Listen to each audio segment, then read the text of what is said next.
Hello, so this company, OUMAX, sent me their S6 Edge Bluetooth smartwatch to review for you. You can buy this watch for about $40 from Amazon, so I'll put a link to it in the description box below. Give this video a thumbs up if you enjoy it, leave a comment down below if you've got any questions about this watch, and also remember to subscribe to have access to all of my unboxing videos, and also at 5,000 subscribers I'm going to give away 2 Apple Watch clones. So let's open the box and see what you get inside. So we've got the watch, which we'll take a closer look at in a minute. We've also got a micro USB to USB charging cable, the battery, the back panel, and a little user manual as well.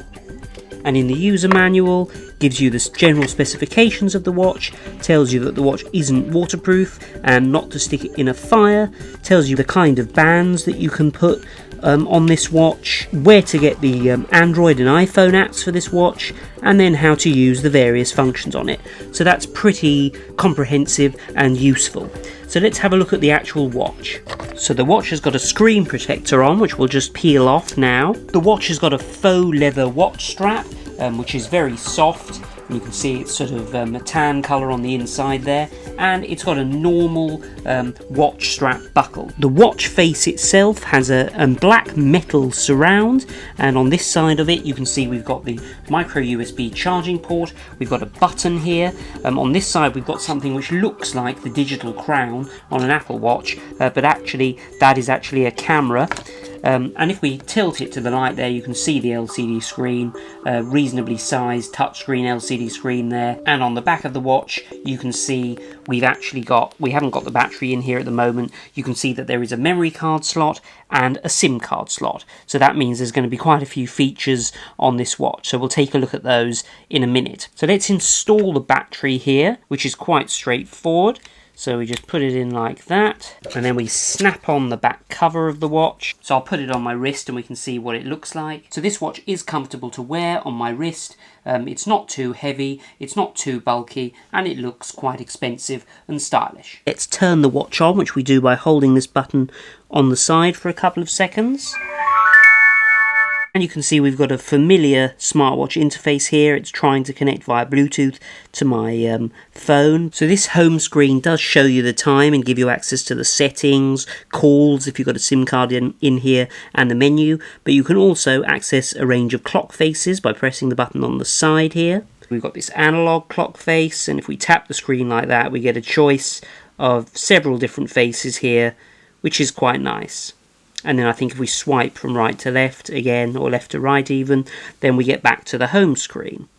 Now if we click on menu down here, we've got this menu interface which is quite smooth, and you can see there's a lot of features on this watch, so we'll go through some of them and see whether or not they're any good. Okay, I'm going to install my SIM card, which I've put in a little SIM adapter there because I've got a nano SIM, and I've also got a micro SD card here which I'm going to stick in here as well so that we can try out all of the features on this smartwatch. So I think we put this in by doing this down here, squeezing it in the slot. Okay, I think that's in. And then the SIM card is a little bit more difficult, I think. So we move that to move this. We have to sort of balance it in the right place in there without the SIM card falling out of its little adapter. It only took me about 10 seconds off camera, but I've got it in, so now I can put the battery back in, put the back cover back on, and turn the watch back on. So the app you're supposed to use with this smartwatch is called MediaTek Smart Device. Now I think the Android version of this app works just fine, but to be honest I just cannot get the iPhone version of this app to pair with the watch. I was able to use the built-in Bluetooth menu on the iPhone to pair it so that call logs could be synced to the watch and you could make phone calls from the watch. But the MediaTek app will just not pair with the watch, which means that we can't synchronize any of the sports information from the watch onto the phone. Not the end of the world. I think they'll fix it at some point. So there are a number of apps that we've seen on a lot of these watches. So we've got a calendar, we've got the Bluetooth menu, we've got a calculator, we've got call logs. If you've got your phone linked via Bluetooth to the watch, then you can sync missed calls, dialed calls and all that. And of course, if you've got it linked by Bluetooth, you can also make phone calls from the watch. There's also a music player on here, so you can either play music that you've got stored on a memory card on this, or via Bluetooth you can play the music from your phone. Now, one question I get quite a lot is, can you use a Bluetooth headset with this with these Bluetooth smartwatches? Now, I haven't got a Bluetooth headset, but I have got a Bluetooth speaker, and so I'm going to connect to it. I'm going to turn my speaker on. It's probably going to play the radio. Oh, a Bluetooth pairing, that's good, that's fine. So if I go into the Bluetooth setting on the watch, we can see it's found the Retro Mini, which is the name of this speaker. So you can only be connected to one device at a time. It's paired via Bluetooth to this ViewQuest Bluetooth speaker, and now it's playing the music from the SIM card through this Bluetooth speaker. So you could, in theory, use a Bluetooth headset with these watches. But I do have to say that I did try and connect this to another Bluetooth speaker I've got, and it didn't work so well. And also, the quality is slightly lacking. Not a problem if you want to make phone calls, but maybe a problem if you're expecting to be able to play really high quality music. On the next menu screen here, we also have the contacts list, which it syncs from your phone. We've got this, which is a dictaphone basically, so I can say hello, I'm testing the dictaphone, and then we should be able to play that back. There we go. We've also got this, which is a sort of image viewer, so I've taken a photo on the camera on this watch, and you can see the picture there, which is pretty good. We've got settings, sedentary reminder, which, as we've seen before, basically it uses the accelerometer in the watch to work out if you're moving much, and if you're not moving much after, say, 30 minutes, then you'll get a little alert to remind you to move around. We've also got this, which is the camera. Now, interestingly, the camera on this watch is actually on the side on this thing that looks like the digital crown of an Apple Watch. So you can see my fingers there. There's also digital zoom on this, but digital zoom is pretty useless, to be honest. But as a sort of very simple camera, that's pretty cool. We've also got messaging. Text messaging isn't going to work on an iPhone anyway. It'll only work on an Android phone. We've got anti-lost, so basically if you move too far away from your phone, the watch will vibrate to tell you that you've lost your phone. We've got this, which uses the accelerometer in the watch to monitor basically how much you're moving whilst you're sleeping. You can actually access text messages stored on a SIM card. So if you have a SIM card inside this watch, then you can get, and you receive a text message, you can actually receive them on the watch, which is actually pretty cool, to be honest. There's also a file viewer, so that if you've got a memory card in here, you can basically look through the contents of the memory card. There's also a remote camera trigger. Some of these things aren't going to work because I can't install the MediaTek app on my iPhone and pair it properly.